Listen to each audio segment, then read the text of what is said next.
കേരള രാഷ്ട്രീയത്തിൽ അവിശുദ്ധമായ കൂട്ടുകെട്ടിൻ്റെ പ്രയോഗമാണ് പാലക്കാട് നടന്നതെന്ന് മന്ത്രി പി രാജീവ് പാപ്പിനിശ്ശേരി ഏരിയ സമ്മേളനത്തോടനുബന്ധിച്ച് ചെറുകുന്നത്തറയ്ക്ക് സംഘടിപ്പിച്ച പൊതുസമ്മേളനം ഉദ്ഘാടനം ചെയ്ത് സംസാരിക്കുകയായിരുന്നു അദ്ദേഹം. പാലക്കാട് നഗര ഹൃദയത്തിൽ ബിജെപിയുടെ വോട്ട് എവിടേക്ക് പോയി?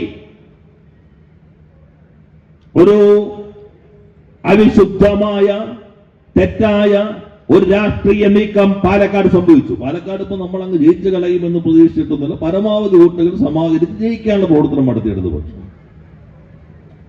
3-ൽ നിന്ന് 2-ന്റെ അടുത്തേക്ക് എത്തി. 3-2 തമ്മിലുള്ള വ്യത്യാസം വല്ലാതെ കുറഞ്ഞു.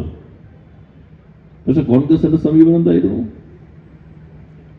ഒരു വശത്ത് RSS, മറുവശത്ത് SDPI, ഒപ്പം ജമാഅത്ത് ഇസ്ലാമി, ഏകോപിപ്പിക്കാൻ മുസ്ലിം ലീഗ്. കേരള രാഷ്ട്രീയത്തിനകത്ത് അവിശുദ്ധമായ കൂട്ടുകെട്ടിന്റെ പ്രയോഗം പാലക്കാട് നടന്നു.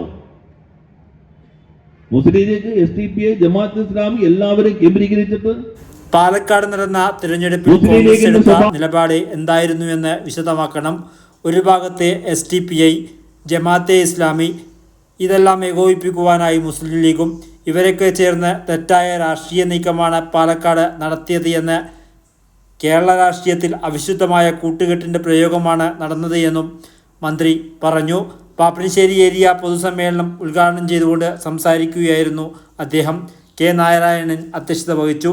MP Jayarajan, TV Rajesh, T Govindan, KV Sumesh, M Vijin MLA, P Govindan, PP Shaji തുടങ്ങിയവർ സംസാരിച്ചു. CPIM പാപ്പിനിശ്ശേരി ഏരിയ സെക്രട്ടറിയായി കെ നാരായണനെ തിരഞ്ഞെടുത്തു. 20 അംഗ ഏരിയ കമ്മിറ്റിയും നിലവിൽ വന്നു. പാപ്പിനിശ്ശേരി കണ്ണപുരം റെയിൽവേ സ്റ്റേഷനുകളോടുള്ള അവഗണന അവസാനിപ്പിക്കണമെന്ന് CPIM പാപ്പിനിശ്ശേരി ഏരിയ സമ്മേളനം പ്രമേയത്തിലൂടെ ആവശ്യപ്പെട്ടു. നൂറ്റാണ്ടിൻ്റെ യാത്രാ പാരമ്പര്യമുള്ള റെയിൽവേ സ്റ്റേഷൻ ഇല്ലാതാക്കാനാണ് കേന്ദ്ര സർക്കാരിൻ്റെ ശ്രമം. സേവന മേഖല പൂർണ്ണമായും സ്വകാര്യ മേഖലയ്ക്ക് തീരെഴുതുകയാണ്. ടിക്കറ്റ് വിൽപ്പന സ്വകാര്യ വ്യക്തികൾക്ക് കൈമാറി.